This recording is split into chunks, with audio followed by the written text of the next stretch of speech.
Hello? Yes, hello. Hi, Dan Beeman, Wagner Sign Company. All right. Thanks, Dan. We're still waiting for some other committee members to arrive, and then call the meeting to order here in just a couple minutes. Okay. So you guys are first on the agenda, but yeah, it's going to be a couple more minutes still. Okay. And I have a noon meeting I have to go to, so I might just head out in my car, and I could still talk to you from my car. Yeah, as long as you can talk us through the proposal, we'll have images on our screen. So Yeah, and it's pretty cut and dry and straightforward, so yeah, I shouldn't have a problem with that. okay.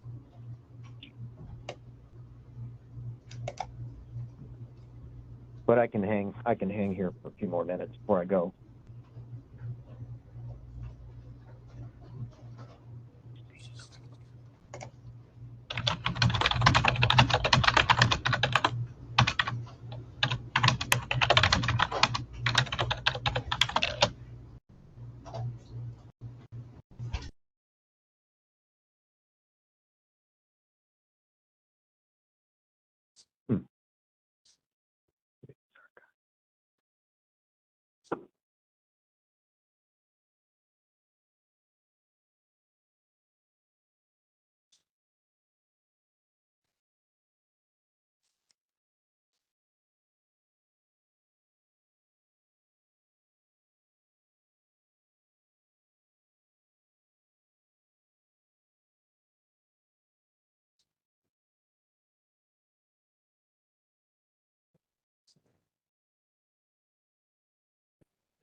All right. I appreciate everyone's patience here. We're just waiting for a couple more committee members to arrive, and then we'll get started. Okay.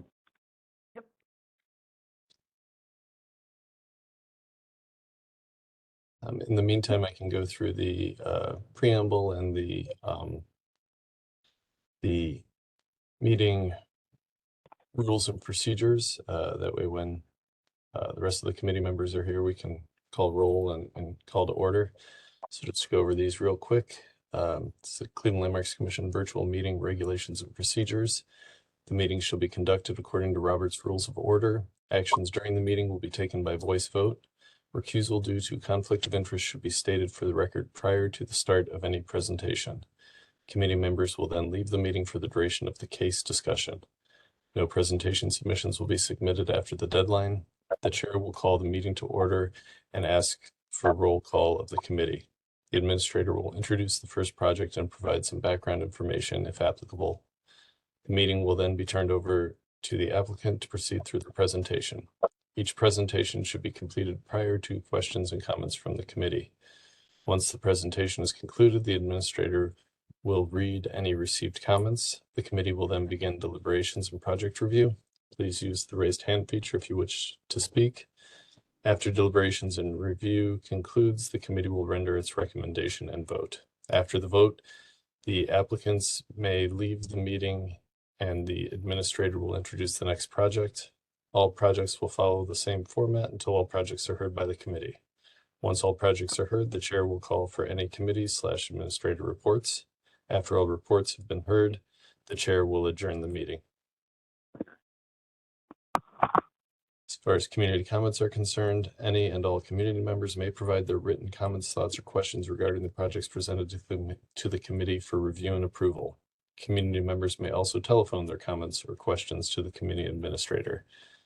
All comments, thoughts, or questions must be submitted to the committee administrator, which is me, no later than 48 hours before the start of the meeting. Submissions can be made through email, by phone, or mail, or dropping things off here at City Hall, room 519. Public comment or submissions made after the deadline will not be heard by the committee. Public comment will be collected by Landmark staff and sent to the committee members for review prior to the scheduled meeting. Staff will summarize the received comments. The applicant of the project is under no obligation to answer any community questions. Community members are invited to attend the design review meetings, but there will be no open public comment period. All projects follow the Secretary of the Interior standards for rehabilitation. All projects are being considered for the issuance of a certificate of appropriateness. All projects are considered on a case-by-case basis. Finally, the Ohio City Design Review Committee is advisory to the Cleveland Landmarks Commission. Recommendations by this committee are not final actions.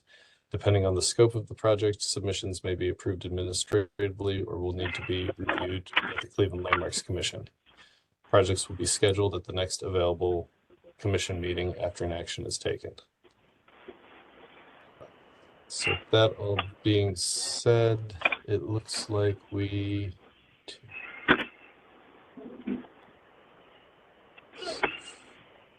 Sorry, just doing a head count here.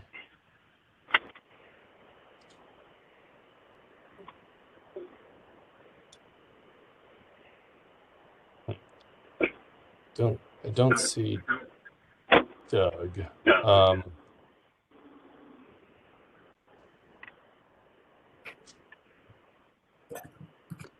Dan, do we have quorum? We have 3 of 6 members.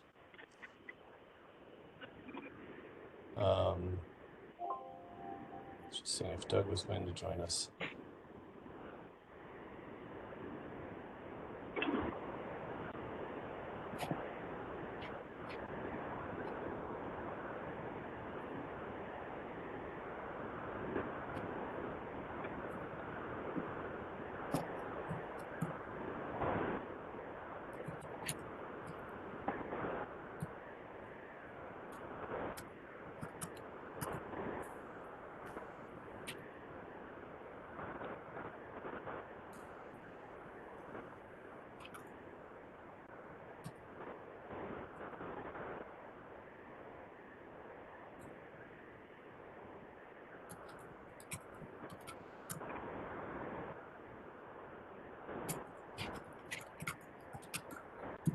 Looks like we're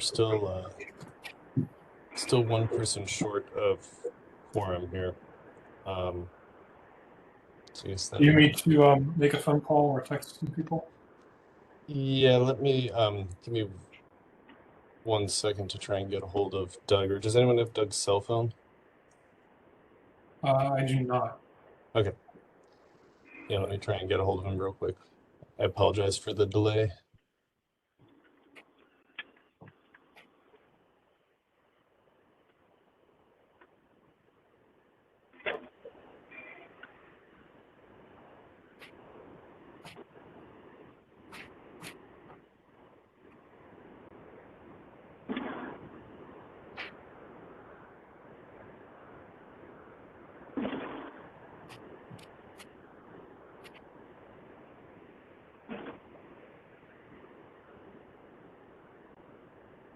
And Dan, I think both Chris and I have 1:30 meetings, so I know there's 6 items on the agenda. But perhaps we could just get started and I will act as chair even if we don't have a quorum.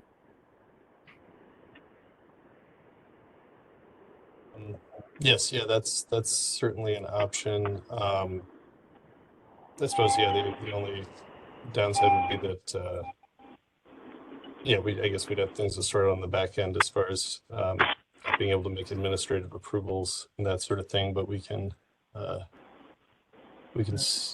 figure that out. So yeah, I guess at this point we'll just go forward. We don't have a quorum, so there's no roll call, no official call to order. Antonia is out of town. I just received a response back from her. Yeah, she's out. And Margaret said that she couldn't make it. And you're not getting anything from Doug. So let's just go ahead and get started. Yeah, Alex, if you don't mind acting as chair. Sure. We have Dan Beeman here for case OC 23-39 Domino's Pizza at 4319 Lorraine Avenue for signage installation. Dan, I have the images you sent us on everyone's screen. So if you want to just talk us through your presentation. Yeah, absolutely. And thank you very much for the opportunity. This is a new Domino's location, as you mentioned, at 4319 Lorraine Avenue. And it is a building that has been redone. The facade's been redone and everything. We're looking at a set of facelit channel letters with their Domino's tile logo, which is standard for what we do for them, and that would be parallel to the street. The second sign on the front is a Domino's tile, which would go on one of the columns that is perpendicular to the street. And from what I recollect down at that location, I think this sign setup is similar to what Sherwin-Williams has a bit further down. And then the third sign would just be a Domino's tile a single face sign that would go flat on the wall above the back entrance to the restaurant. So it's a fairly standard Domino's package, and we follow their corporate specs on everything we build for them. So, and then any questions you might have at this point, I can gladly answer those. Can you go back to the front image, Dan? This one? Yeah, the front image. Building. Yeah, and so there's no blade sign, correct? That's just flush against I mean, there's a bit of a cutoff, but it just... Yeah, so you've got sign number one on the drawings you have would be a set of facelit channel letters with their tile logo. We're going to put that on a raceway, painted to match the building. Standard channel letters, aluminum cans, LED lighting, plastic faces with corporate spec vinyl on them. There is on the one column to the left of those, so I guess that would be to the east, there will be a small tile sign, projecting sign that goes perpendicular to Lorraine there with the flow of traffic. Okay. And will those be mounted? We asked that they be mounted, all mounting to masonry be done through the mortar joints and not through the brick itself. Yeah, we would do our best, absolutely do our best to go into the mortar joints. I mean, we try to do that all the time. Sometimes it just doesn't line up, but yeah, we try that just because it's much easier to repair a mortar line than it is to fix a brick. Yeah, I think it's been our practice on this committee to do more than just ask, but to require that it get mounted into the mortar joints. Okay, and that's fine. I can note that on our drawing. Sure, thank you. Sorry, just as a point of clarification, Dan, when you're looking at the front of the building, there's kind of two engaged like masonry pilasters, like one dividing the storefront and then one at the end of the building. Which pier is that projecting sign going to be attached to? The one on the left or the right when you're facing the building? It's supposed to go on the one on the left as you're facing the building. And how does that line up relative to the other blade sign that's currently installed there? we are actually planning on installing that lower, so it doesn't interfere with the one that's there. The one that's there is up, as you can see.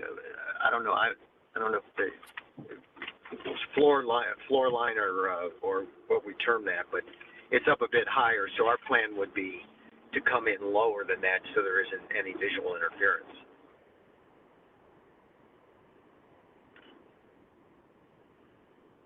Would it be, I don't feel strongly about this, but would it be possible to put it on the pilaster to the west, to the right on this image?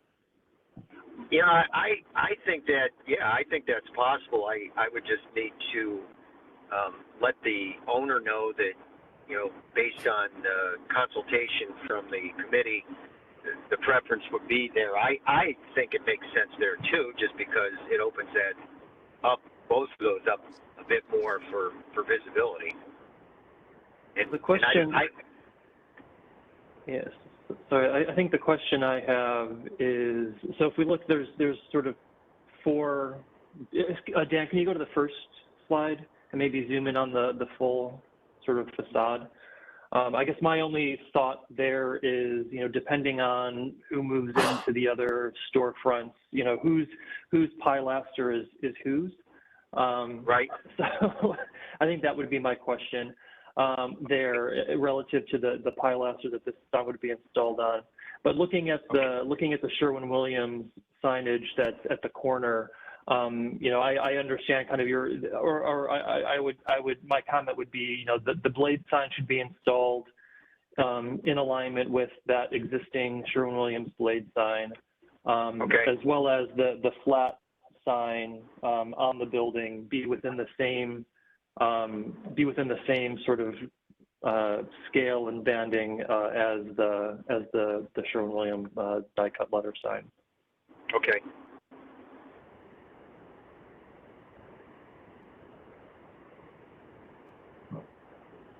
Yeah, I would just complain that was pretty good comment. Like, on the right again. I guess sorry, Phil, are you talking? Yeah, sorry. I was just saying I'm in agreement with the rest of the comments. I'm really trying to right hand. But just, I'm having trouble hearing you, Phil. I don't know if Yeah. anyone else. Me too. Okay.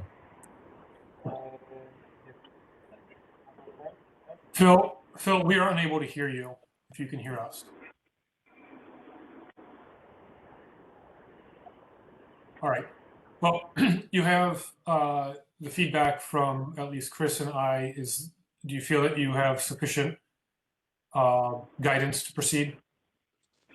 Yeah, and if you could, well, you probably send your comments through email, because then that way I could determine or talk to the customer and find out indeed if he's able to relocate onto that second column, which I'm not sure, and then I can go down and take a look at Sherwin's again to try to coordinate between this Domino's and Sherwin. Yeah, Dan, I'll coordinate with you afterwards to get you the feedback from the committee. I guess Okay. just for clarification, is the desire of the committee that the projecting sign would move over to the Pier 1 West, or given that that next storefront bay is kind of split into two, does it make more sense to keep it to the eastern one? Do you have an opinion on that? Just since we don't have a vote. Yeah, I mean, my opinion is, or my suggestion might be, is just to clarify with the building owner, the landlord, as to where that who is sort of ownership of kind of which one of those bays. Yeah. I don't disagree with Alex that I think, based on its proximity to the blade sign to the east, that it probably is more visible if it was on the pilaster to the right. But I don't have I don't see it challenging if it's a requirement that it needs to be on the left one based on the lease agreement. Okay, and I'll get clarification on that in the next couple of days, because I might have discussed that with the franchisee at one point, but that's been a number of months ago, so I don't remember if we did, or I guess in a sense the reason why we ended up on that particular column. So, Gotcha. but I Thank will you. get clarification on that and let you guys know. All right, thanks a lot, Dan. I'll be in touch. All right, real good. Thank you very much. Thank you. Bye-bye. All right, next up we have case OC 23-40 at 1448 West 45th Street, fence installation. We have Mary Ellett, the property owner, here to present. Yeah, this is essentially a fence replacing an existing fence in the same location at the same height. I guess the real reason we're seeing it is the zoning folks here in the planning office. There was a lot split, so now they're considering this the front yard. So it will need a front yard variance just based on its 6 foot height.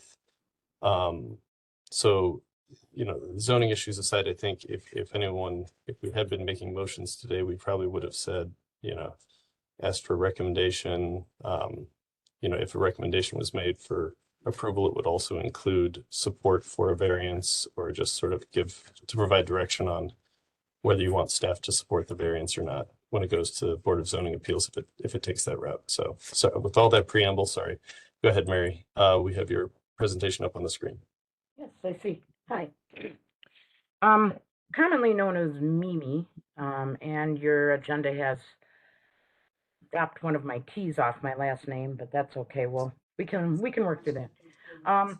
Yeah, so the property at West 45th and Clinton, been titled to me since 06. It was a no-brainer to take title of it. My late husband and I have owned the Clinton terraces there in the corner since '94. The existing dog-eared fencing that surrounds the perimeter of both the Clinton face and the West 45th Street face, which abuts the property line for 1448, has pre-existed since I've been in title in '94. I'm not really, I worked for the city of Cleveland for a long time. I was an inspector in the '80s. I don't know how that matches up as being a front yard.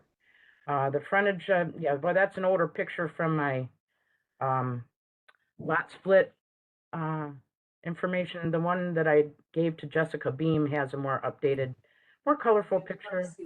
I would give you an example of what she would like. Somebody speaking? Is that in your office, Daniel? Oh, yeah, there might be some background here. I'm sorry, let me mute. That's okay. The purpose of the change is that I intend to sell the 1448 West 45th Street. It presently has no side lot fencing, separating it from my structure to the north, which is, of course, the terraces you're looking at presently. The fencing that is in question is a total of 12 feet 9 inches, changed from the original approximately 20 feet north of the garage. And the reason for that is that I want to keep the fencing in style with the 1957 structure. And so you can see that fence, presently you can still see it right there, just north of the driveway, is set back about 8 feet from the parcel line, which abuts the sidewalk. And there really isn't a front yard to this property. It's it's basically just, as you can see there, some overgrown winter creeper, but and again, that's a late last year, November of 22 picture. Again, I have some better pictures that are shown in the fence improvements. It gives you the parcel split information. This is the old one that was submitted when I did the parcel split. And this line shows you, we're reducing it in part to avoid having to cross the side lot with the trees and give it a straight line.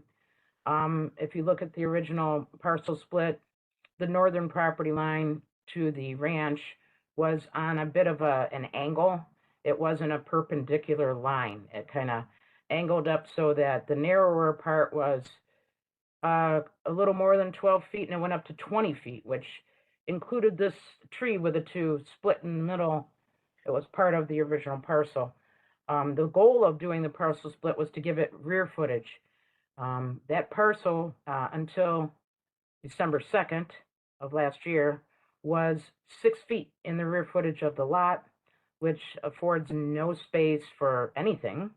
And in an attempt to give a new owner an opportunity to use the rear and actually have a yard that's usable off the back of the property, which will be fully closed in when I pull my fence permit and put the fence up. The only visual to the community is that 12-foot, 9-foot section, 12-foot, 9-inch section that is abutting the north face right there. Now, those are the new pictures for you. Thank you. And we put in there a driveway pad. I'm not putting in a driveway pad, but a new owner might want to, and it is wide enough to afford a parking space there. But my intent is to do exactly what you're looking at right there. It's simply more in keeping with the 1957 vibe, and that's the purpose of it, to help me get the best, highest and best sale price. Oh, and there I am. My brother managed to capture me in that picture. So that's effectively what I'm asking your design review committee to approve of, is simply that design. That's what I thought I really needed to do. That's an alternate look. It's cut in from an existing fence on western Clifton and western Lakewood that we matched in. The first one you looked at is actually for sale at Wayfair, and it's more likely what I'll end up doing because it's already preformed panels, so make it easier for me. But that's the look, an end-on-end cedar siding, and every 6-foot section I'll have a post. And that's really, it's going to be a wooden fence, so that's effectively what I'm looking at there. Okay, I have a couple questions. The fence that belongs to the property that you own to the north runs right up against the sidewalk. I'm looking at Google Earth right now. Will the new fence be in line with the existing fence to your property to the north? Will it line up with it, in other words? Yes, my property line on the Clinton property from the back of the structure heading south does follow the sidewalk, and then it cuts in. It originally had, you'll see a driveway apron to, not this particular slide. Yeah, I'm with you. But yeah, it does follow, yeah, I got to keep going. Keep going. We have images of that, I'm sure. Maybe keep going. There you go. So that section is exactly that. It's not going anywhere. That driveway apron that is being pointed at used to have a little two-space block garage that was raised back in the early 90s. That was fenced off because there was never going to be access anymore. It's just security. Everybody that lives in Ohio City knows, really frontage 6 foot is what you want. If you can help secure your property with 6, that's what you want to do. And you can see where it ends and it cuts back. And where it cuts back is then the fence line for, right, exactly right there. Correct. Thank you, Dan. And so it cuts back to that, following exactly where the garage meets the setback.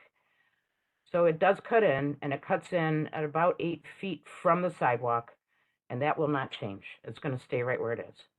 Okay. So that existing fence for the Clinton row houses, that's not being changed at all. That has nothing to do with us. All right. Okay. I understand better now.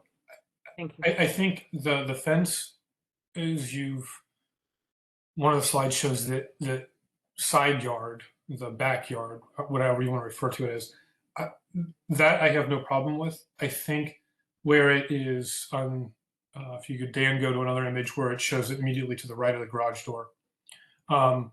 because I understand why zoning has classified it as a front yard, because it faces, there you go, thanks, Dan. Is there see the recess there? Yeah, it see how it's faces 45th. My preference would be to keep the setback that currently exists, to keep that setback and put the fence in the same place. In other words, That's what I intend to do. Yes, sir. Yes. That's what I oh, I'm intend to sorry, I misunderstood then. Okay, that's fine. And then my only concern then is the height. I know that it's 6 foot currently. You know, I think I understand why you want 6 feet. I really do. There you do. It's on the front. My preference and what we've often said to all applicants on a front yard is 4 feet. And I just want to be consistent to the extent it makes sense to be consistent. I have no problem, of course, with the height on the side yard or the backyard, but on the front yard, we do try to keep it to 4. Okay, I'm so way confused on how that's considered front yard. Well, because the house, the front door there faces 45th. Yes. Yep. Would it be helpful if I read what the zoning administrator sent over? Just to kind of, I guess. Is that Rick Riccardi or who's Clarify. zoning? No, this is from Xavier Bay here in the planning department. He's in zoning and technology division. So he says the fencing looks to bump out further than the front of the house or than along West 45th Street. So this portion would be considered the front yard. The fencing that runs east and west perpendicular to 45th Street would be considered the side yard fencing. Therefore, the fencing along 45th Street would be required to have a height of 4 feet or less and would be required to be at least 50% opacity.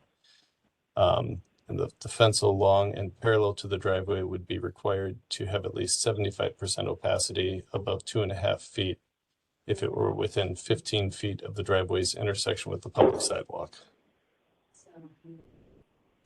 Oh, and just real quick, it looks like, I apologize, but just point of order, it looks like Doug has joined us. So we now have 4 members here. So if we could just do a real quick call to order roll call.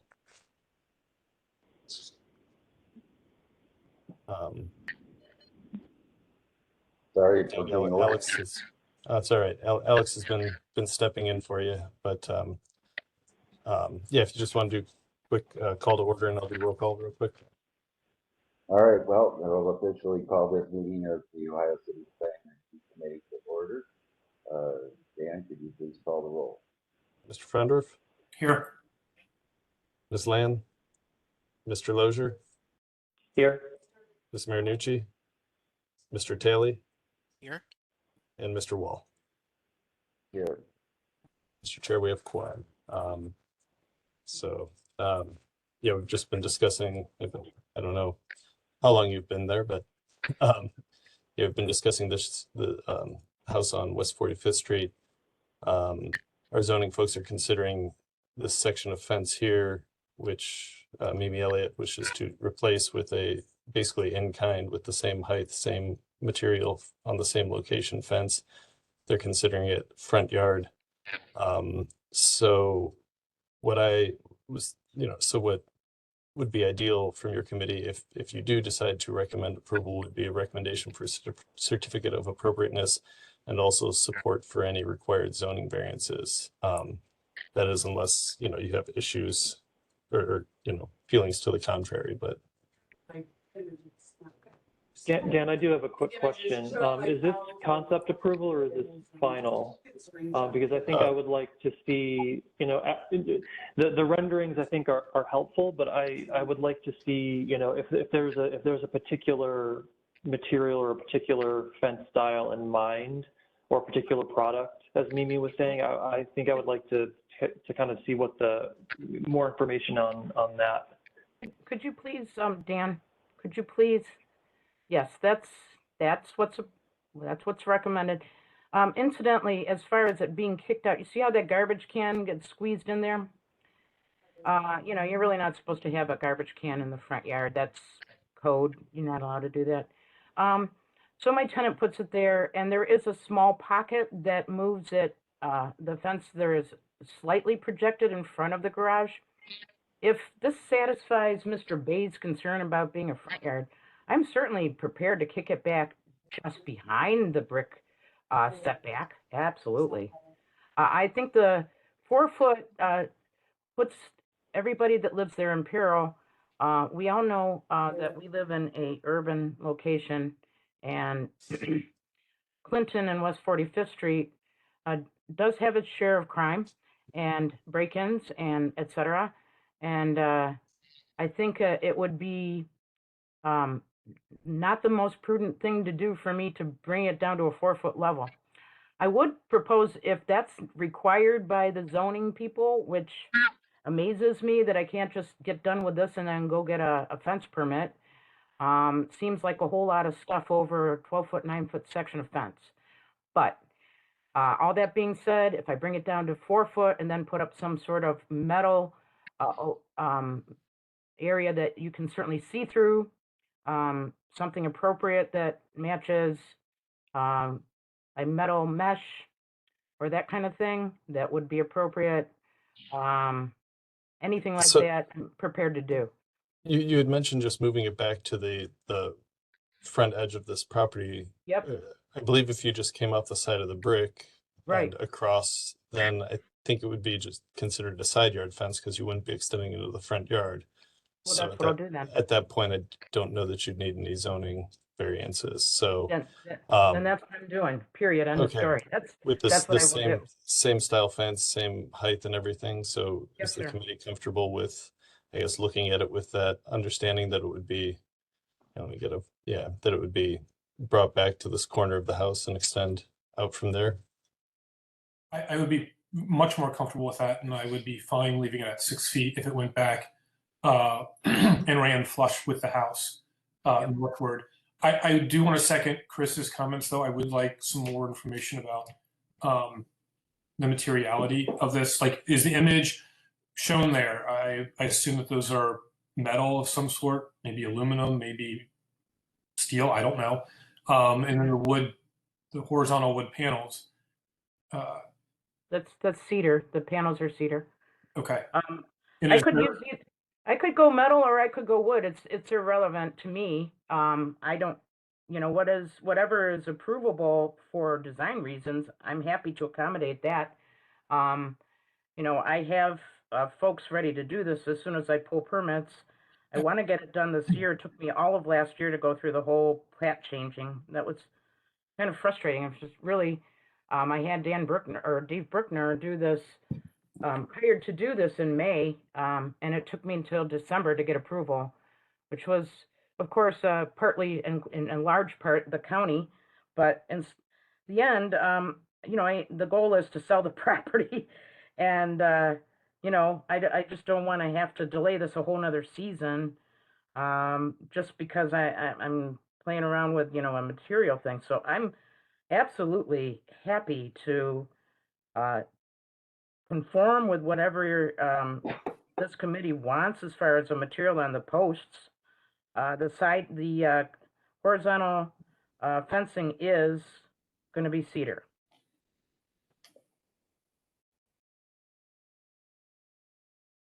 So is this a fencing system like you're buying from, or is it a custom design? Oh, I think that's pretty available in a lot of places. I have done some research on suppliers. I'm going to go for, we can actually make the fence, ourselves out of cut pieces of cedar 6 feet long. That's possible. Can I do that? Yes. Do I really want to do that? Not really. I'd rather be able to buy the panels and make it quicker. But Right. Why don't we do this with the understanding that we're going to recommend approval of the 6 foot high fence running from the building northward. You have that understanding. Just come back to us next time, 2 weeks, with those details. Is it going to be homemade or is it going to be prefab? What is it going to be? Just provide us those details. Sure. And then hopefully then we can give you your approval and you can be off and running. And it sounds like we'll be willing to give the endorsement for the variance as well. But we just want to see those details and then you'll be off and running. Yep. Can you just give me 1 second? I'm looking for the image that I used to do that photoshopping. If you give me a second, it Then might in the tell me. meantime, I was just gonna say, in the meantime, in the next 2 weeks, I can go back to our zoning folks and get confirmation that moving it back to that corner so that it was flush with the front of the house would resolve any zoning issues. So then we wouldn't have to worry about variances and we could get Okay, kill a couple birds with one stone, hopefully. perfect. That would be very helpful. Thank you. I got 1 more second here, and I think I can find this. Hold on. What- Okay, yeah. Yeah, again, I mean, let me ask you, what would your preference be? Would you rather see it in, now that, what the image you're showing presently is all wood. Those are painted green wood posts and cedar, and that's a Photoshop from a fence that exists in West Clifton near Rocky River in Lakewood. Okay, we just need, we're fine with cedar. All we need is a little more detail. The site plan that shows, and I think that to get a fence permit, you have to have a site plan anyways, is my understanding. Just have the fence drawn on the site plan, identify the materiality throughout and the mode of construction, and that's all we need to see. Yeah. But we can't, I'm uncomfortable, I think we all are uncomfortable approving just on a Photoshop image. The image that you're showing, I have no problem with. The style of it, no problem with. I think it matches the house better. We just need these details so that we can make the recommendation to both landmarks and zoning. Okay. Okay? Yep, No, I can do that. So We August don't, 17th. your pictures, your Photoshop images are showing different designs, and so I think all we're asking you to do is pick one, say what you want to. I don't have a preference. That's the one that I actually was going to go with, actually, right there. Style A. My next door neighbor put up a fence like that, and it looks fine. It was a system that he purchased from somewhere, I don't know where, but it has I believe they're aluminum posts, and Yes. there's also an black aluminum cap rail that goes across the top of each section. I think it got cut off in the process of making the Photoshop, but yes, there would be caps on it. We just want to know the details of whatever it is you're proposing, so it's not, as vague as it is presently.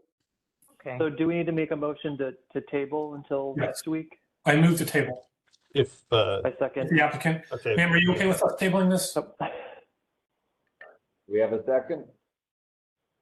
we do. Chris seconded. We just need we need Dan, please call the consent roll. from the Mary. Do you Oh, consent to us yeah, tabling this yeah. for The August 17th hearing or meeting. yes, yeah, August 17th. Yep. Yeah. Well, I can't Yeah, say I'm okay. happy about it, but if it saves me a zoning hearing, I haven't lost any time. So yeah, I consent. All right, Dan, please call the roll. All right, Mr. Frandorf, Yes. Mr. Lozier, yes. Mr. Taylor, Yes. and Mr. Wall. Yeah. All right, Mr. Chair, the motion passes unanimously. Thank you, Mary. We'll be in touch after the meeting to kind of figure out what, next steps and what all you need to provide, and I can figure out the zoning for you as well. So Very good. Thank you. Thank you very much. Thank you, gentlemen. Have a good day. Thanks. All right, next up we have case OC 23-33, 1916 West 44th Street, solar panel installation. I believe we have Zach Lolkowski here from Yellow Light Clean Energy. Are you? Oh, and I guess this was tabled previously, so before we get started, we will need a motion to untable. I moved on table. I'll second. All right, Dan, please call the roll. Mr. Frandorf, Yes. Mr. Lozier, Yes. Mr. Taylor, Yes. and Mr. Wall. Yeah. Mr. Chair, the motion to table passes. So, Mr. Lukowski, we have your presentation on the screen if you want to walk us through it. Hi, everyone. It's good to be back. If you guys recall from last time, we made some revisions, obviously, based on your guys' request. So originally we had panels that were basically filling up roof one so the right roof that's closer to the street.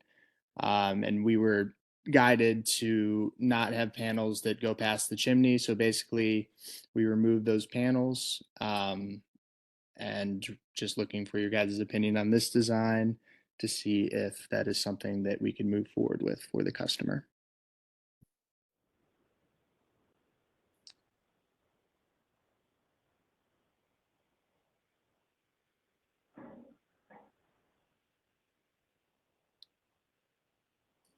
Well, this is much better to have it pulled back to the chimney.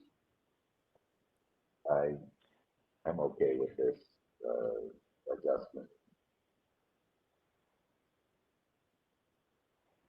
Yeah, I mean, I think my only hesitation, and again, this is me trying to, have nice, clean lines, is that, I would prefer if the one panel that's in alignment, just a single panel that's below the chimney, be shifted to the south roof, if at all possible.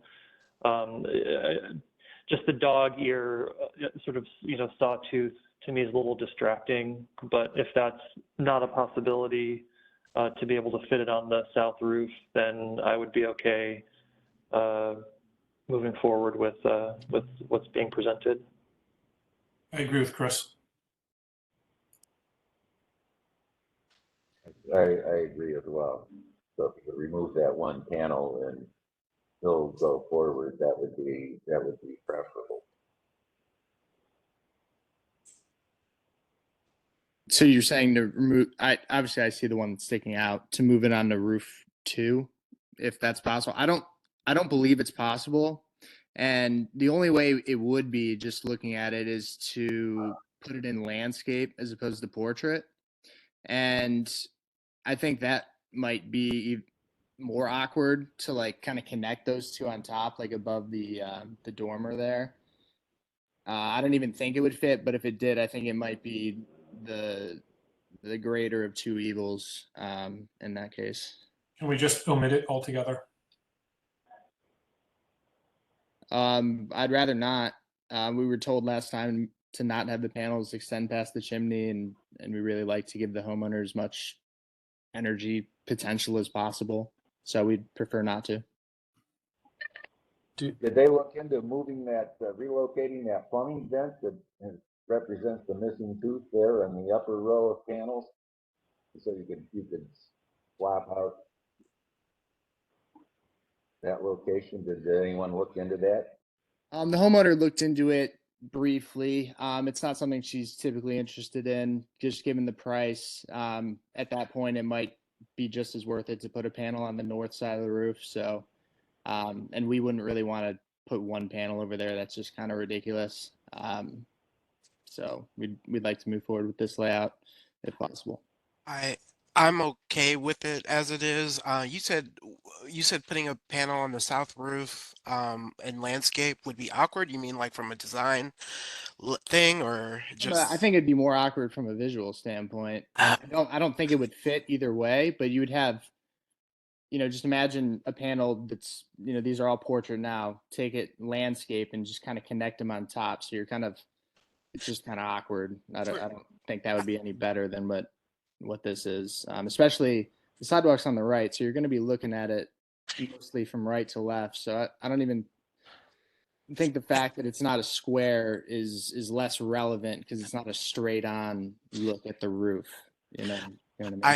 I understand that, from a visual thing, although it being in the back, I feel like we're, trying to, I think it being in the back makes it okay. And I think that if you get any additional efficiency out of it, I think it's fine. I mean, maybe it's just a line along the top. I understand what you mean visually, but And on top of that, like, I really don't think, just by looking at it, that it's going to fit. gotcha. I mean, but That makes sense. The combination of those two things makes it. That makes sense. Yeah. I'm okay with the layout as it is, Doug originally said. And if there is a space to squeeze one more in, I'm all for it. Zach, just for my own ignorance, do these panels have to be paired? Or like, I'm just curious, it seems like they always come in, you know, 6s, 8s, 10s. No, no, Is there it's just something all with the based technology off. that, Yeah, no, there doesn't have to be like an even or odd amount. Okay. There's some limits in terms of the amount of panels you can string together or Sure. run in the same circuit. It just depends on if it's AC or DC on the roof and what wattage the panels are. But yeah, there's no odd or even limit or anything like that. It just comes down Okay. to the inverter capacity compared to the system that's on the roof. All right, thank you.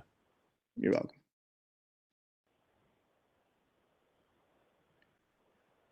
All right, I think we've heard all the comments. Would anyone care to make a motion?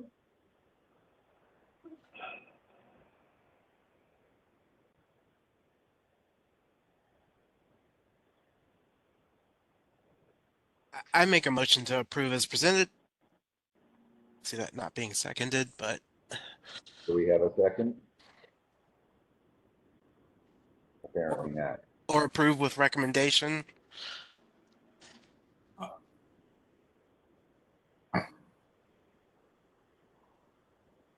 What would your recommendation be, Phil, if you were adding a recommendation to your motion? See if we can't make this work with that panel at the chimney removed, I guess, Or placed on the rear roof. You or know, placed on the rear roof. may not fit, but I agree that its awkwardness would be less apparent if that, you know, lone panel were placed on the rear roof.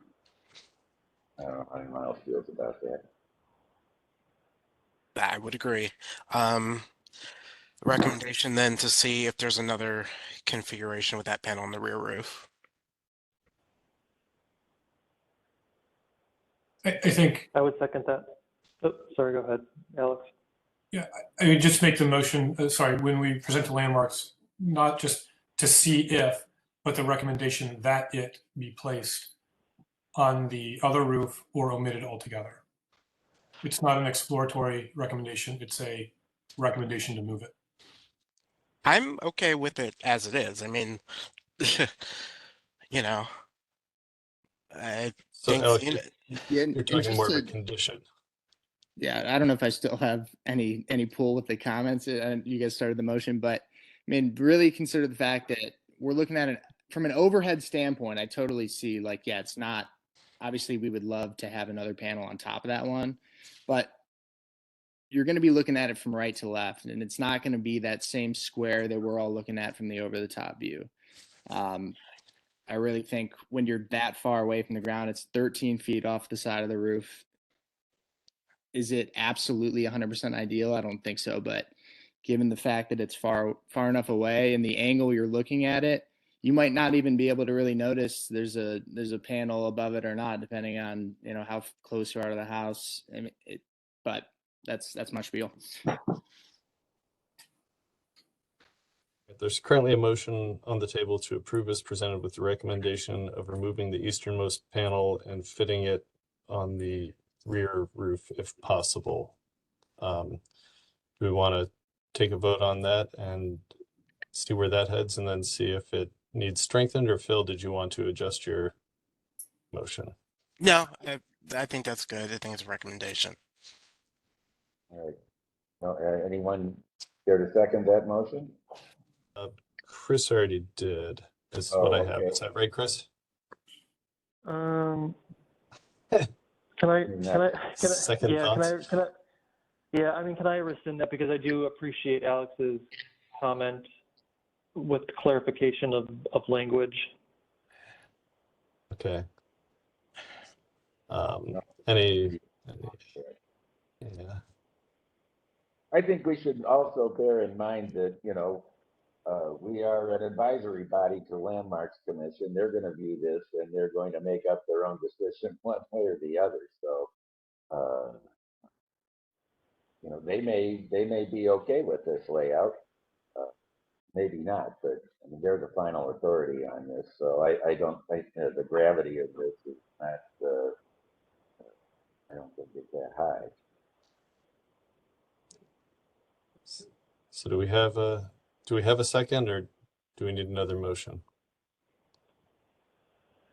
Can you reread the So condition again? what I have right now, and Phil, correct me if it's not what you intended. I have a motion to approve is presented with the recommendation of removing the easternmost panel and fitting it onto the rear roof if possible. That's it. I would second if we strike the if possible. Okay. All right, Phil, are you fine with striking the if possible? Yeah, it's still just a recommendation. All right, so we have I'm fine with that. first and a motion and a second. Okay, Dan, please call the roll. All right, Mr. Frandorf, Yes. Mr. Lozier, Yes. Mr. Taylor, Yes. and Mr. Wall. Yeah. Mr. Chair, the motion passes unanimously. Zach, I'll be in touch about next steps and all that. So. Okay, yeah, I'm sort of confused on where we're leaving off, but yeah, if you can put that in Yeah, email, well, that's fine. Yeah, I'll be in touch and we'll clear it all up. Okay, thank you. I think, Appreciate Zach, it, everyone. maybe this is helpful if you could at least study the implications of taking that one panel and moving it, changing the layout to the rear roof in a portrait mode. I think that would be helpful to the Landmarks Commission in making their determination. You mean the rear roof as in the north roof, or the rear roof is in the south facing roof that's in the more towards the backyard?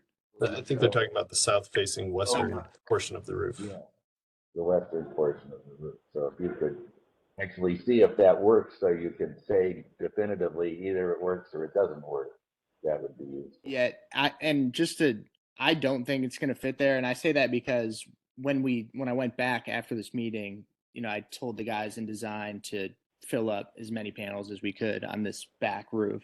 So the only reason I'm saying I'm not 100% sure is because I didn't do it myself and I didn't ask specifically about that spot. But I have no reason to believe they wouldn't have put a panel there if they could have. Well, I think it's also investigating if you were to turn all of those panels to landscape. I guess if you could just take a look at it and then just confirm and present that as when you go to Landmarks as well, whether or not you can fit it or not. Again, I think that's what we want to make sure that Landmarks has enough information for them to be able to make a final determination. Sure. Yeah. Yeah, I'll keep that in mind, and yeah, I'm sure your email will help me out a little bit too. But yeah, I get what you guys mean. So appreciate the feedback. Yep. Thanks. Thanks, Zach. All right, next up we have case OC 23-38, 2885 Detroit Avenue. This received partial approval from you guys on July 20th, 2023. There is a condition that they come back with final railing materials and placement. So it looks like we have Steve Jennings here to talk to us about the Brewworks expansion. I guess final details. Everyone. So exactly like Dan said, we adjusted some of the patio layout as requested last time. So I wanted to bring that back and I'll show you guys. So yeah, this existing conditions stay the same. So really the main two areas we adjusted were the corner. We kind of simplified that and made it a little bit, larger clearance, going around the corner. And then we like the idea that someone suggested about incorporating street trees. So we did add 2 trees in the Church Avenue patio side. So you can see those in plan, and then those were also in that rendering at the beginning. And then we also, you can see on the kind of the 2 ends of the patio show the relocated bike racks, which is what we intended before, but it didn't show up on the plans. So that's on there. We also added a note on the overhang on that side door about making sure the attachment goes through the mortar joints and not through the bricks, which was requested last time as well. think maybe Dan, if you go back to the perspective view, you can see those two trees.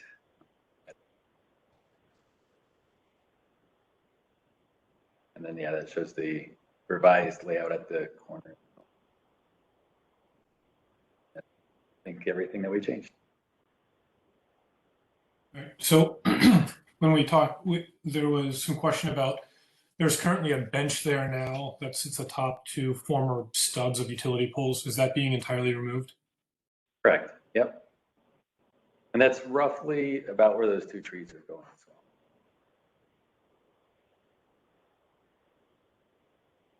And we also met last week with the PetBot committee and reviewed the sidewalk clearances to make sure that we're good with maintaining the 6 feet clear around the both sides. And what was their feedback? I believe they were good with what we were showing as far as the clearances.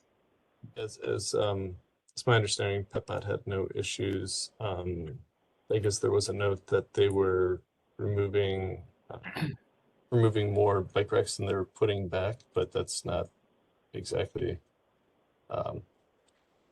purview of their committee. It was just more of a note, but I think they were generally had no issues. I think in this view, or in this, what we've drawn here, I think we have put back all the bike racks. So I think we removed 4 and put 4 back, so 2 on each end.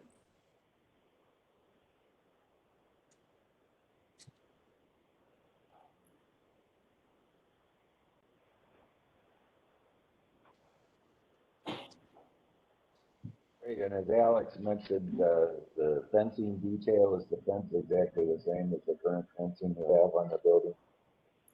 Yes, the intent is to match the existing fencing. So yeah, the intent is for it to all look cohesive in one design. On the trees, thank you for putting those in there. I think that's a huge improvement. I see you're showing ginkgo. I'd recommend more of a shade tree, maybe a plane tree, or maybe even a hornbeam than the ginkgo. Just a preference. I think it would give more shade to your patrons than a ginkgo. Sorry, what were the 2 options you had suggested? They're not by any means the only 2 options. I was just throwing out there that a plane tree, for example, is a great street tree that grows quick, very tolerant to these conditions, and provides a lot of shade. I think that might be more in line with what you're trying to do there than a ginkgo. Yep. Is the intent that the trees get planted in the ground, or are those in planter boxes? So those would be in the ground. So there would be a square of concrete left out of the sidewalk. Okay.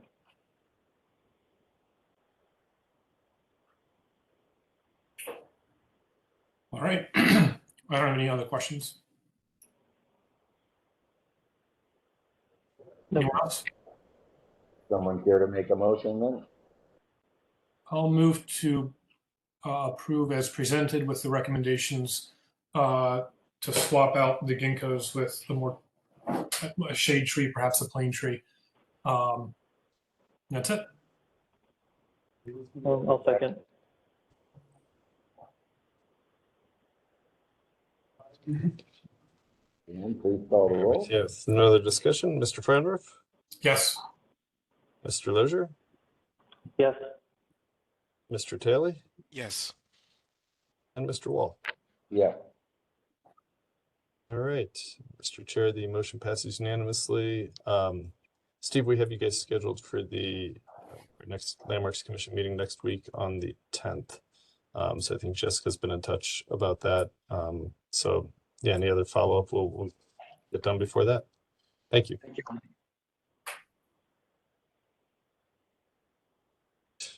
Next up, we have case OC 23-41, Condado Tacos at 1440 West 25th Street. They're looking to install a new entrance and overhead doors on the patio or south elevation. Just as a note, this project did receive the historic tax credits and they're still within their 5-year window. It's our understanding that the owner has reached out to the State Historic Preservation Office to kind of get their feedback, make sure they're okay with the changes. But I don't know if they've heard a response from them. So just as far as our process goes, I think you guys should still move forward as you normally would with recommendation to the Landmarks Commission. But yeah, we'd probably want confirmation from the SHPO prior to us actually signing off on any permits. But I think we have Jenna Lumen here. If you want to walk us through your presentation.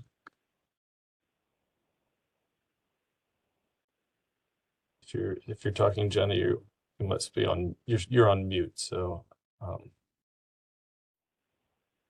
Yeah, I can. This is Tony Mites with RSA Architects. Hey, I'm Tony.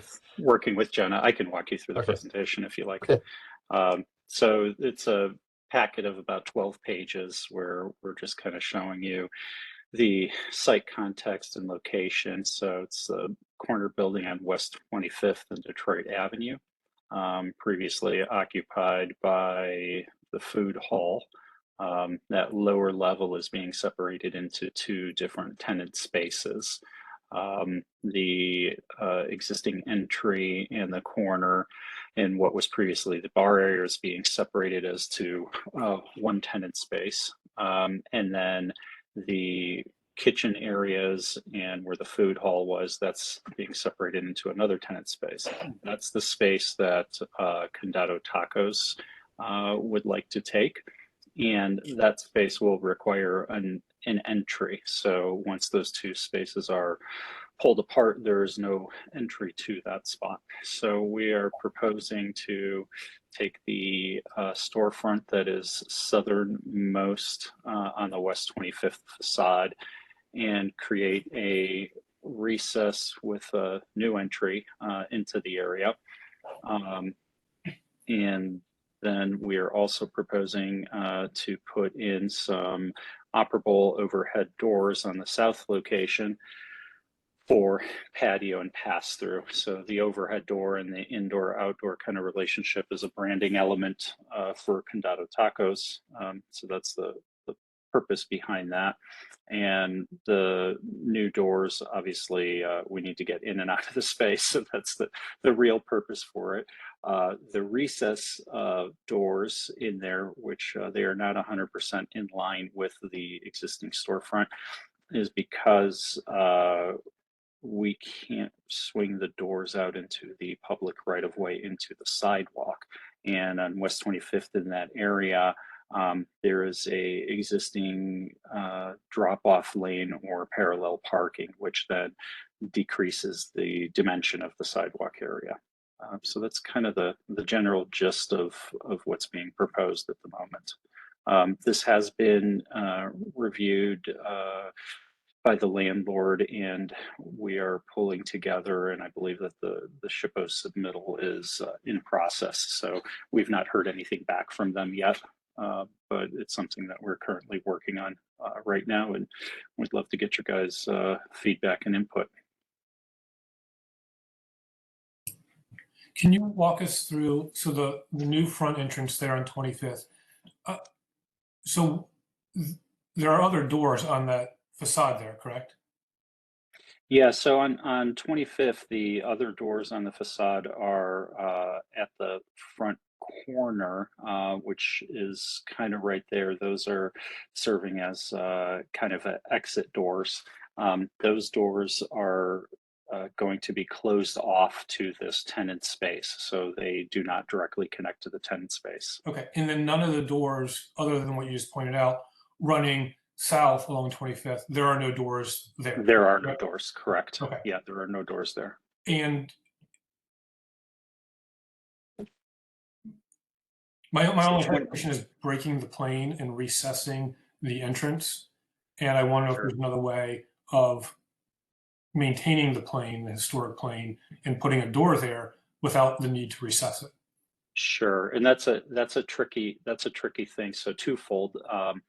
The grade along the building actually falls away, so the grade is not level. The highest point being the southernmost corner at 25th, and then kind of falls away. So there is already a cross slope there. So because of the cross slope and because of the exit not out to the public right away, there's really no way that we can see to be able to put doors into that plane. So you've got two different things working for you. You have the step that is created there, and it's about a 3 to 4 inch step across there. So you can't swing the doors out over top of a spot that you would fall down on, and you can't create a pad out in front of the doors, and we can't go out into the public right away. So it's really difficult to make that happen. We just don't see another way out of it. Right, and they can't swing in because of your occupancy, so. Correct, they can't swing in because of the occupancy. It's helpful to have all those facts. Thank you. On the garage door side, my concern with that is in the other images you provided, like Saucy, for example, or there's even a restaurant right around the corner from that on Church, which actually was a garage. They're more industrial buildings where a overhead door makes more sense, both aesthetically and stylistically. But here, this is not a utilitarian building. This is it's rather ornate, and even though it's a blank brick wall portion of it, I wondered if you might consider other window options than an overhead door. Noted. Because the overhead door is not in keeping with what this building is.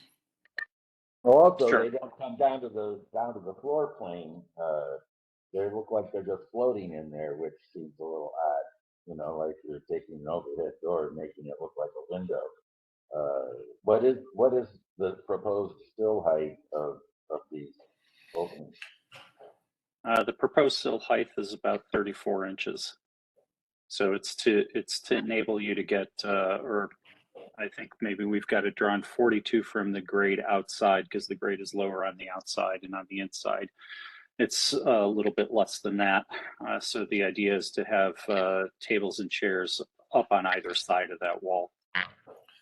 So Tony, I don't have an objection to putting windows in per se. Sure.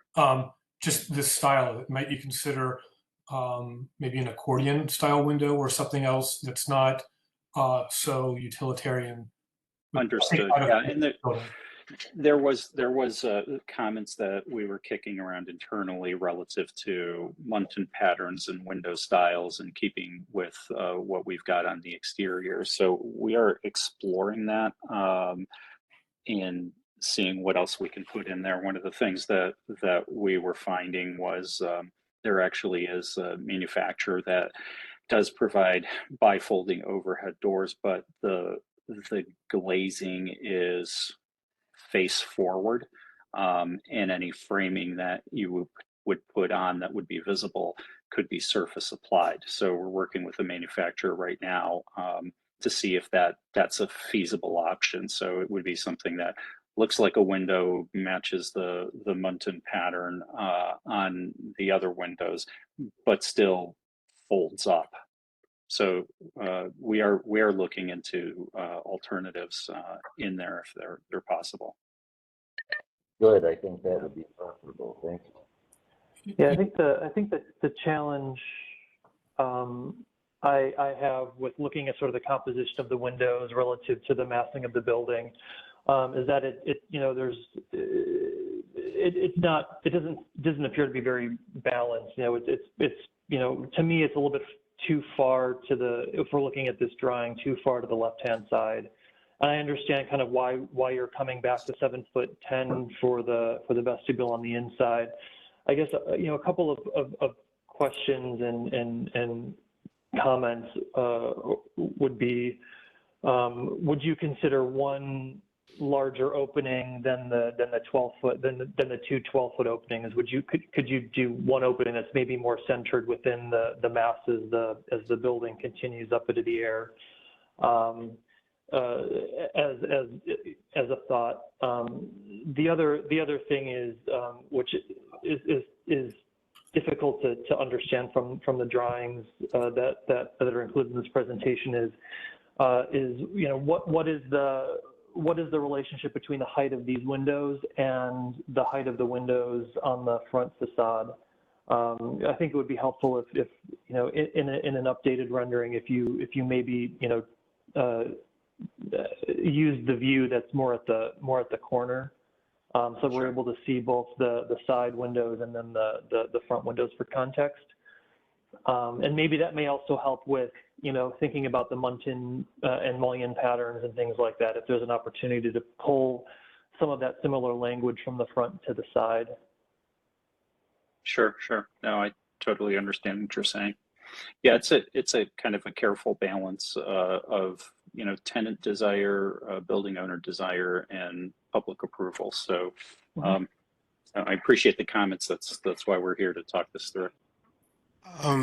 I kind of echo what Chris just said. I assume you guys are maybe looking at like those Renlita doors that fold overhead. Those are one possible option.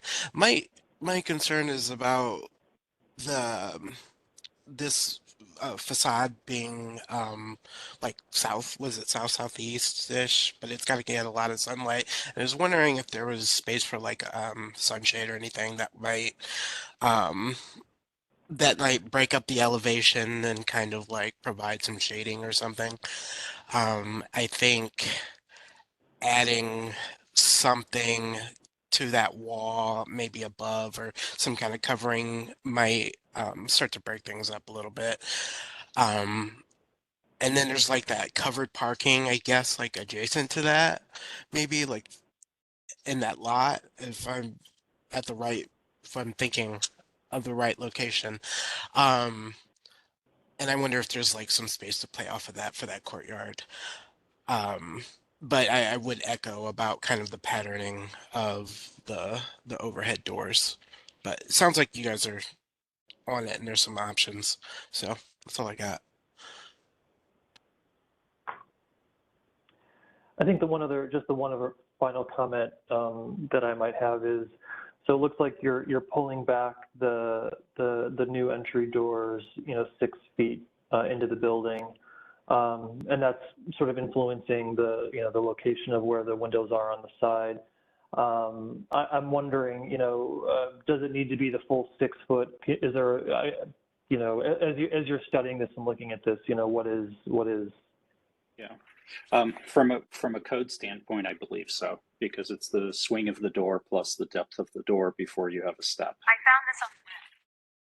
Gotcha. So that's the problem. The problem is there that, you know, we can't be flush. We've got to step down, and Yep. there's a cross slope there. Gotcha. Understood. Thanks. And is this Dan? Is this? I'm assuming this is concept approval or concept proposal, right? Not final. You know, I think they were coming with the hope of a final approval. Like I said, there are some SHPO related questions that we need answered. We did have them penciled in for the August 24th Landmarks Commission meeting, so you know that does still leave potentially some time if there were, you know, details or concerns you had that you were going to or were interested in tabling. There is time for that before, you know, they'd be scheduled for landmarks anyways. Yeah, I personally am not comfortable providing a recommendation until we hear commentary from SHPO, because I would like to hear kind of what you know they have to say. And see the alternative door solutions that you guys come up with. Would you be willing to table this, Tony? Yeah, we can take a look at this, and if you know, pardon the ignorance on my part, can you explain to me a little bit, tabling the conversation so we have the opportunity to continue our research and take a look at the doors and the opportunity to submit It just means back we to take you. no action. Yeah. Okay. We take no action today. We just table it. You return, answer some of the questions, present other solutions, and then at that point, if appropriate, we'll take a vote. Yeah, I think that's great. I think that's valid. Thank you, Tony. All right. I move to table. All right, do we have a second? I'll second. Dan, please call the roll. All right, Mr. Frendorf, Yes. Mr. Lozier, Yes. Mr. Taylor, Yes. and Mr. Wall. Yeah. The motion to table passes unanimously. All right. Thank you, Tony.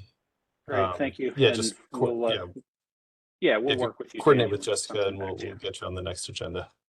Okay, sounds great. Thanks. Thank you. Awesome. Thank you. All right, last up, we have case OC 23-34, 3250 Lorraine Avenue. We saw this in concept July 6th, 2023. There was also a very similar previously approved plan on this site last year or 2 years ago, whenever that was, but with a new owner, they're going through the process again. Like I said, it went through in concept in July, so we have Jason Rohal here. So Jason, if you want to walk us through your presentation. Sure thing. Thanks everybody for your time. I want to be respectful, as I know that some folks here have to leave shortly. So I'll focus on the revisions that were made subsequent to the comments that were received in the last meeting. So if you wouldn't mind going to the south facade, please, as nothing on the plans or site plan has changed. Some notes here have been revised. And the south facade has been adjusted slightly, given comments from this body, as well as landmarks in the last presentation with them. So as we're looking at the south facade, the awning proportions were adjusted slightly. So now they fit neatly within the transom of the storefront. They come down a little bit more to align with the head of the doors as well. So we have a little bit more kind of succinctness on exactly what's happening with those awnings. In a subsequent section, you'll see the profile of that as well. So really, with that facade, we have the adjustment of the awnings, as well as landmarks also recommended changing the doors just slightly. So previously, the stiles and rails were a little bit thinner, and they recommended finding a door that has a little bit thicker stiles and rails. And also, as you note on the left-hand side, the west side of the south facade, that the residential entry door has been changed to more similarly match the other two doors that are in the retail space, as was a suggestion from Landmarks. So really everything else on the south facade remains the same.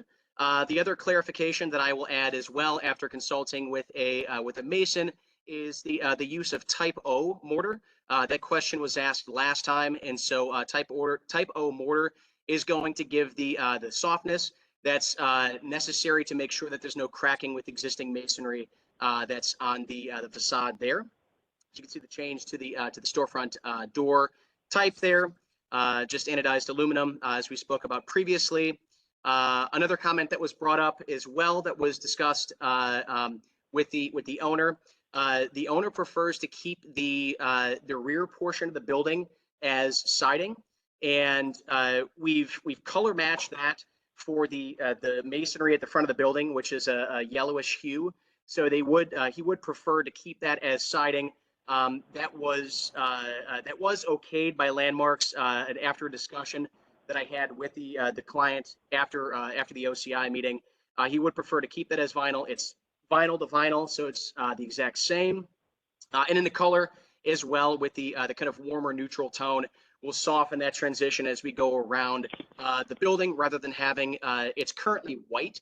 And so we want to make sure that we're kind of softening that contrast a little bit. So we've got that of note. And then Mr. Musson, if you wouldn't mind going to the building section right there. It was asked previously as well for some clarity just on the the construction of this. So we just have a steel framed awning right here, and that would be anchored to the blocking around the frame there. So we've got the awning being shown here as well as the profile of the knee wall as well for the storefront system, which is just going to be a 2x6 stud. We've got a curb that's shown to bring it up off of grade a little bit to protect it, and we have a cementitious solid panel and then trim around that as well. So this section corresponds with the elevation that we were just looking at there. And I think that is everything that we discussed last time. I believe that addresses all the questions and comments that OCI had last time. and would love to hear anything else as well, as we are seeking approval today.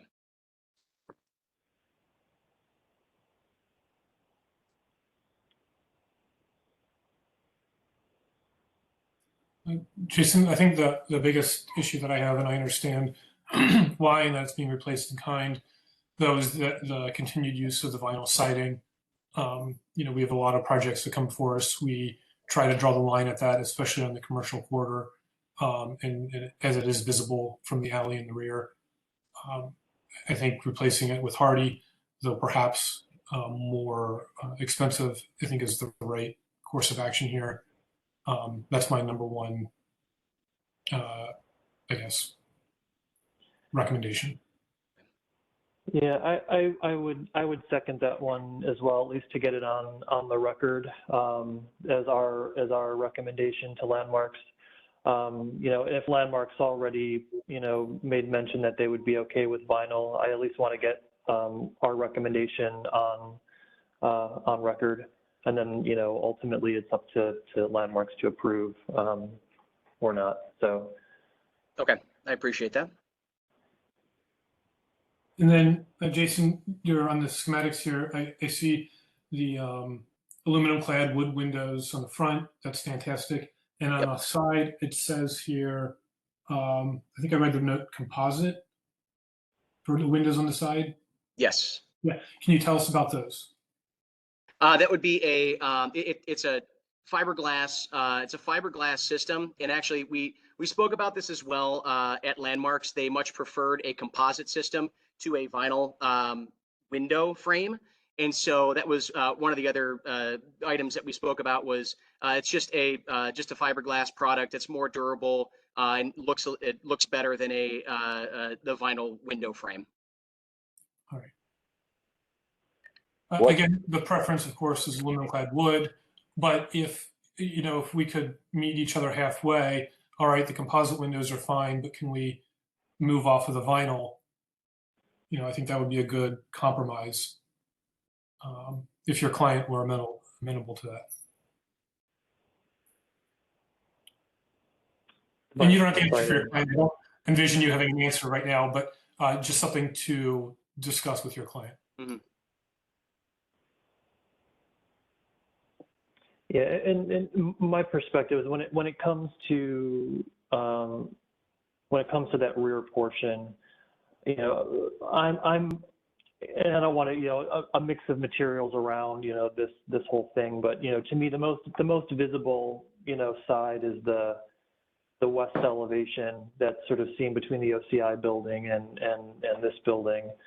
So if there was a compromise where the main visible sides from Lorraine were treated maybe differently than the back and the opposite side, both in terms of the siding material and the window material,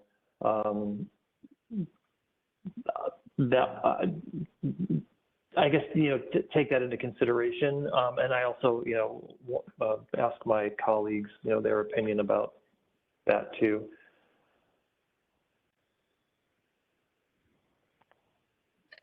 Yeah, I'd be okay with that if the main point is the visibility from public way. So I would, prefer that there's the least amount of vinyl possible, but,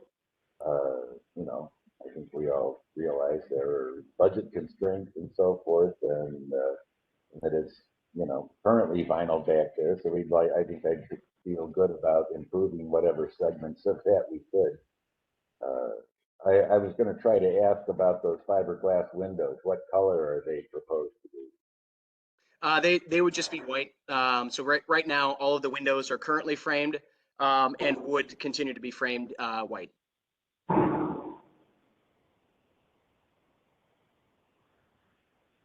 Yeah, I feel better about the windows. I also wanted to agree with Chris about that elevation next to the OCI building. Yeah, that's most prominent seen from the street. If you are able to not go vinyl there, that would be more than welcome. All right. If there's no more comments, I'm prepared to make a motion. Okay, My motion, Jason, it might be stronger than you'd like, but I move to approve on the condition that the vinyl, when replaced, is replaced with hardy and not in kind with vinyl. I'll second that. very good.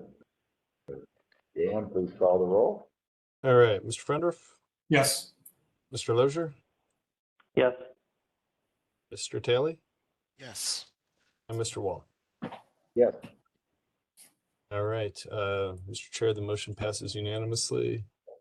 Jason, we have you scheduled for the August 10th Landmarks Commission meeting. So I think Jessica's been in touch with you about that. So if there are any changes you want to make to your drawings, if you can get us those ASAP, otherwise we'll plan on sharing with the comments from this committee, their vote, and then what you've presented today. So Understood. thank you very much. Absolutely. Thank you so much, everybody. Yep. Thank you. All righty. All right, that wraps up all of our agenda items. We did, Doug, before you got here, we saw case OC 23-39, the Domino's Pizza at 4319 Lorraine. We didn't have enough people to vote. That was one that it being a sign on a newer building, typically I would take this committee's recommendation and not take it to the full Landmarks Commission. So I don't know. I mean, there were some questions about moving it. I know we, I guess I'm just wondering if it's any further feedback if I went ahead and administratively approved that after they get some clarification on which pier the projecting sign is going to be mounted on. Would the committee be comfortable with that? I don't want to. I think so. I want something to go up and have you guys wondering why it went up. Yeah, I think it's a fairly straightforward signage. I would have no qualms with you administratively approving it if you saw the revision. Okay. yeah. I agree. Okay. Thank you. And then Dan, one more thing, and I'm sorry if I sound like a broken record, but now that the Church and State building is up for sale. Yeah. You know where I'm going with this. The lack of screening on the garage is driving me insane. Like that was conditioned, our approval was conditioned on that, and it hasn't been there in years. And we've been very patient. And the patience now that it's up for sale is, well, mine anyways, is over. I think that needs to be fixed before it changes hands. I don't disagree. I'll double back on that and see if I can ruffle some feathers. They told Cranes that their building is between 92 and 98% occupied. If that is true, they can afford to put back the screening. And any comment, like I've heard to the contrary, is dubious at best. That's my nicest way of putting it. Understood. I would agree, except, I'm not sure what the enforcement mechanism would be to get them. Well, I think from a legal perspective, if you really wanted to be a bull about it, you could challenge their occupancy permit because they're not in compliance with the conditions of the approval. Yeah, I mean, there's certainly that route, and unfortunately, our enforcement arm at this point rests with building and housing. So I will have to see if I can get them to care about this issue as much as you all do, and we do here in the office. But so I'll encourage that. I'll pull the original approvals, the motions, that sort of thing. Get some photos, present it to them, and hey, here's what was approved. Here's what was agreed to. Here's what it looks like now. When we approve, anything on any building, it's understood that it's going to stay there. It's not a, until it falls off kind of thing. So Until we grow tired of it, right? yes, yeah, until we're on to something else. So yeah, I will follow up on that. Just another note. So we're currently down to 6 members on this committee, as Mike Sambury was appointed to the Landmarks Commission. So I'm looking for and hoping the commission will appoint a few new members just to get our numbers back, I guess, up to a point where, especially during the summer when people are on vacation, it's not a scramble to try and get quorum. Would you like us to make recommendations, or what would you like us Yeah, to if anyone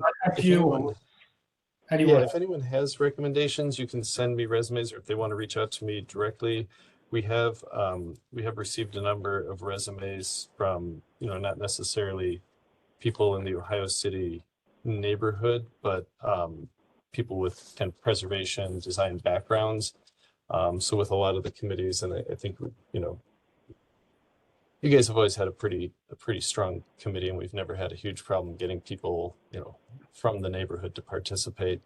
But some of the other committees, there's a lot of neighborhood participation. We've been trying to introduce a little bit of, maybe professional preservationists and design specialists, just to sort of make it so it doesn't end up feeling more like a block club in a lot of ways, just to kind of professionalize it. So yeah, professionalize it, but not, we certainly don't want to take it out of the, the neighborhood's hands. So it's kind of trying to find that right balance of, community input, but still kind of people asking the right questions. So, like I said, you guys, your committee makeup has always been on the stronger side. So I don't anticipate any huge, I can coordinate, let Doug know when we get resumes who we're thinking of, that sort of thing. I think rules wise, we can have up to 11 members. That seems like a lot. But, no, I don't think. But yeah. So I don't think we need that many. But I think in my mind, 8 would be a maximum number to me. Yeah, I think to get a quorum and to not have the discussion go on endlessly. Like you say, I've been on this committee for 30 years, and most of the non-professionals that we've had on the committee have been generally quieter people because they aren't professionals, and so they recognize that we as professionals have, maybe more insights into valuable commentary and so forth, but and they don't usually last that long. But I think it is useful, like on the Landmarks Commission itself. There's a variety of viewpoints and backgrounds represented. So yes, I think my main concern, I think, at this point is not getting too many people so that we have an unwieldy amount of comment. We don't want, when everybody, a lot of times, especially I feel like with the virtual proceedings, it seems like everybody needs to at least say, yes, I agree with what was said, or because, we don't see people nodding our heads. There's no facial expression. So there's, the more people, the more just reiteration we probably get. I do think, I think, when we were at 7, that felt pretty good because 4 is still a quorum, which is, the same as it is if we have 6. So we might as well have that 7. So maybe 8, 9 would be a good number, but I'll keep you in the loop as that moves forward, Doug. Just like I said, we do have some resumes here, but if you guys do know of anyone else, or, they can either reach out to me directly, or, if you want to just forward me their information, I'm happy to reach out to them.